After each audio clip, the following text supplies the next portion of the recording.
hey, Niner fans, is it just Super Bowl or bust every year, no matter what? There's this thing, we were talking about it, Steiny and Goo have been talking about it a little bit, and I first don't want to just buy into it being 100% true. I don't know. I'm on an exploratory mission here based on a number of factors, sort of feel like a dynamic has come into play. You're very, we see all the numbers, and it's the NFL. Everybody's in, and you're interested.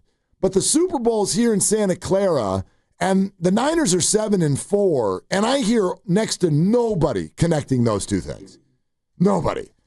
So there is, I believe, a lack of belief that the Niners can get to that game.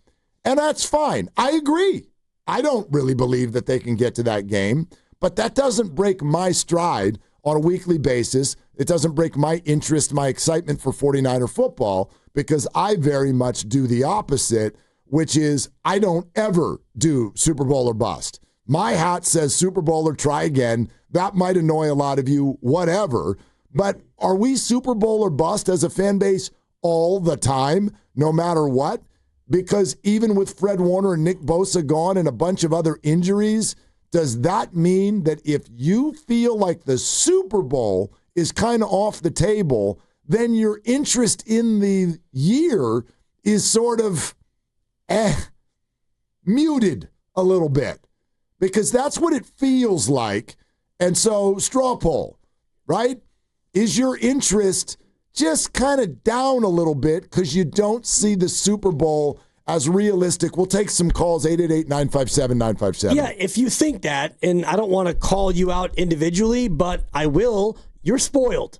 You are spoiled if you look at it that way. And I can't help but think about Washington. And I did the deep dive. It was more of a medium dive about the last 5 playoff seasons and how do wild card teams do. And last year, Washington, they were a wild card and they won. And then they won again and they went to the conference championship game and they had a chance to actually go to the Super Bowl. So if you're a Commander fan, you're thinking, oh my God, this was amazing, because the last time they won a playoff game, Mark, was in 2005. Joe Gibbs was the coach, and you had Moss as your top receiver, Santana Moss. You had Clinton Portis as your running back. That was 2005, the last time you actually won a playoff game. So last year, if you're a Commander fan, you had that, and you thought, okay, we're in the playoffs, whatever. Ooh, you win. And then, ooh, you win again. I'm sure Commander fan was thinking, last year was awesome. We were so close. Yep. I want it again. And this year you won't have that for a number of reasons. But I think about Niner fan in that same vein, which is, we've been to the Super Bowl twice, and Kyle doesn't know the rules, and Jimmy overthrew Emmanuel Sanders, and further back, Kaepernick and Harbaugh, like, why don't you run the football and all the rest of it? It's spoiled. You're spoiled, fans. You're 7-4. You might be this year's Commanders. And, I mean, you probably won't be, because last year the Commanders got to play an absolutely awful team in the first round of the playoffs. And, I mean, that kind of helped. But I don't even remember who they played. Who did they play? I think they played, was it New Orleans?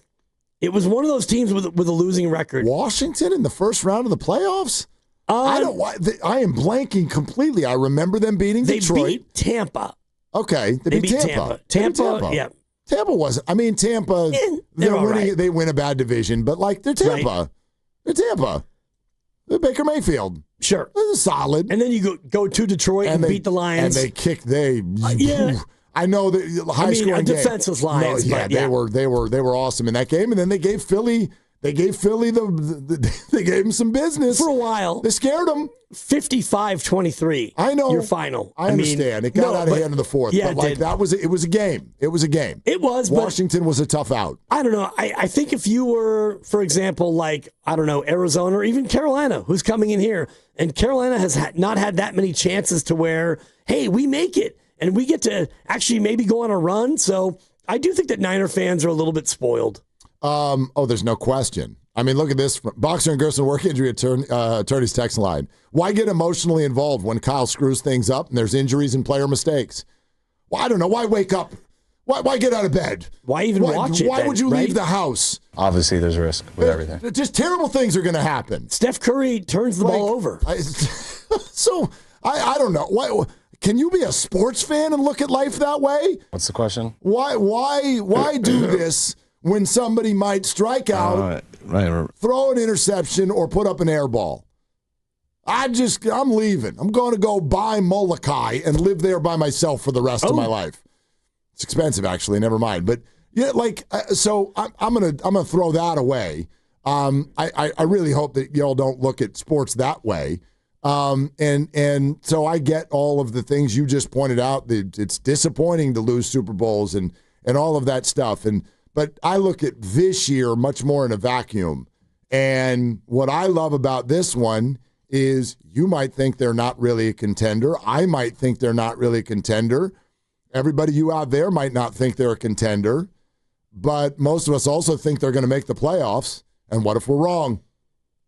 Like, that's kind of fun in and of itself. Like, I could make the case that is actually the most stress-free rooting possible, is when you get to root for a big game that you don't think is going to go well, and then it does.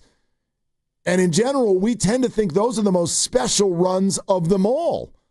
Think of We Believe Warriors. Yep. Think of the title 4 years ago, which many say is the most special of them all, because you didn't think it was going to happen.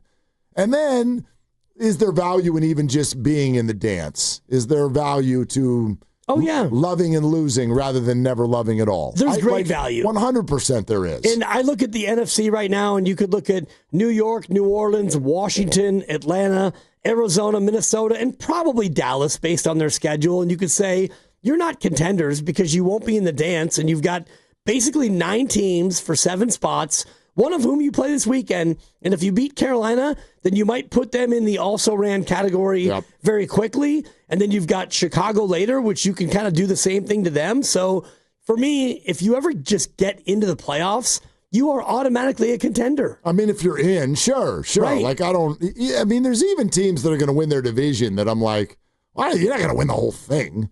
Like, Tampa's not going to win the whole thing. Probably not. Like, but, they're going to be in there. They're going to be in there. They're going to mess around. They're going to have a shot. They're going to make a game of whatever game they lose. That'd be my guess. Well, like, Chicago's not going to win the whole thing. No, and they might win the division. I don't think that's going to happen either. No, but if it does, right. I still wouldn't look at them and go, man, Chicago 12-5, you're a threat now. No, yeah, I don't believe that. The Rams offense, I think, is too dynamic against your mostly bend but don't break defense. And I think that your defense is better against Seattle's offense. Probably true, but I actually like Seattle's defense is kind of every bit as good as the Rams. Nasty. I also want to know, by the way, where's the game? I know that we've all just decided the Niners are a wild card. They have a path. They control their destiny against Seattle. They control that. And then the Rams, I mean, let's look at what the Rams have left. They have the Bucks on Sunday night. Okay, that's a tough one. That's a losable game. At Carolina, at Arizona. They still have to go to Seattle. They have Detroit here. They have to host Detroit. So, for me, if you want to talk about winning the division, it comes down to this game against Tampa Bay. You might be right. At home. You might be right. They've still got a couple of Arizonas, a Carolina, and an Atlanta. You'd figure they're going to win those. I mean, Arizona continues to get more and more broken. DeMercado now out for the year. Yeah, I mean, Benson's probably about to come back. I know, they'll have somebody run the ball. Yeah, but sure. I guess the only hesitation I have in answering the question the same way you did is that the Kyle Shanahan-McVay matchups are fascinating. And Kyle has gotten more of them than not. He even figured one out this year that they had no business winning. No business winning. So, sure, Stafford went hot knife through butter against this defense a couple of weeks ago, probably would again. But they both would be really tough matchups, but I would give the Niners a puncher's chance in either of them. And a fun one Thursday night for the Rams on a double sharp week at Seattle. Yep. Prime Video. That's going to be one where, if maybe Seattle could do you a solid, then you beat Seattle and you're 5-1, and you do have tiebreaker city as the Niners. If that game were tomorrow, I think Seattle might be like a 1-point favorite even.